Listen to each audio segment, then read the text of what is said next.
Hello everyone, this is Lloyd and today I'm going to teach you how to make Pinoy style pudding using scrap ingredients and some scrap kitchen materials. So we're going to start. If you see here, I have here my ingredients. I have 600 grams or you can use any kind of bread, 600 grams of bread that your children don't want to eat it anymore. Okay, it's quite hard already. This has been stocked for about a week, but I don't want to throw it away. But I can use this to make Pinoy style pudding. But make sure if you're going to do this, your bread has no molds. Okay, because the molds are not part of the ingredients. Now, I have here 1 1/2 cup of brown sugar, or you can use 1 cup of white sugar. And I have here melted butter, 1/2 cup. I have here 1 1/2 cup of evap milk. If you don't have evap milk, you can use water, but you have to add some powdered milk so that it will be more tasty. Now I have here 3 pieces of eggs and I greased my pan just like that. I make sure that your pan is not too thick, okay, so that your pudding will not cook very long.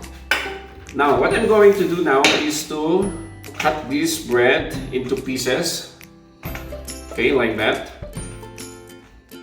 As you can see, I already cut this scrap bread into pieces. Now, if you want it fine, you can do so, but the texture of your pudding will be very, very soft. But I want the Pinoy style, the Pinoy touch of pudding. I want to see some bread. If I will cut my pudding, there are some pieces of uncut bread there, and I like that because it brings me back to my childhood, and that is what we want to do. Okay, so if you want, you can put a little twist. You can add pineapple. You can add maybe mango. You can add raisins. It's up to you. Okay, but what we're going to do now with this is to add our 1 1/2 cup sugar, and then I will mix it. I will mix it well, and then I will add my 1 1/2 cup of evaporated milk. If you don't have evaporated milk, you can use water and powdered milk. So I will just mix it. I will mix it well. Okay. As you can see, I already mixed the sugar, the milk, and our leftover bread. So you can see the texture. Okay. You can see the texture. I did not cut it really fine because I want that if I will slice my pudding, I can see my buns there. I can see my cinnamon. Oh, that was the cinnamon that my children did not want to eat. Okay, so I will add 3 pieces of egg. 3 pieces of egg and 1/2 cup of melted butter. So I will mix it well again. Mix well.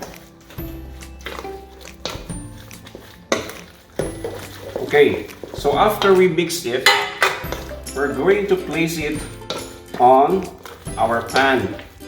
So if you have your oven, you have to preheat your oven to 180 degrees Celsius up and down.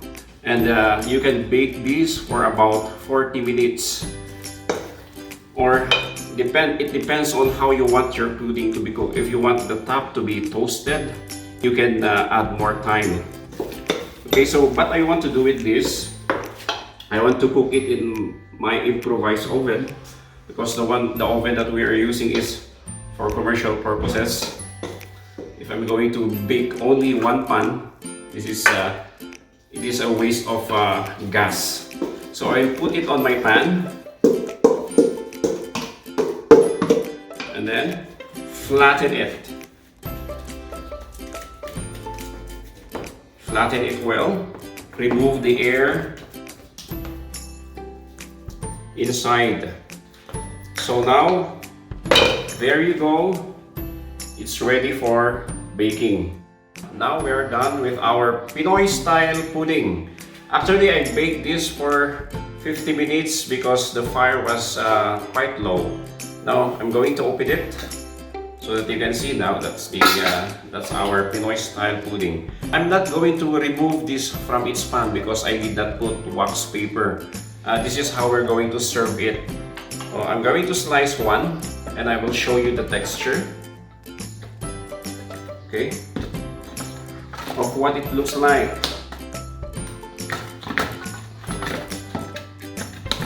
I'll remove it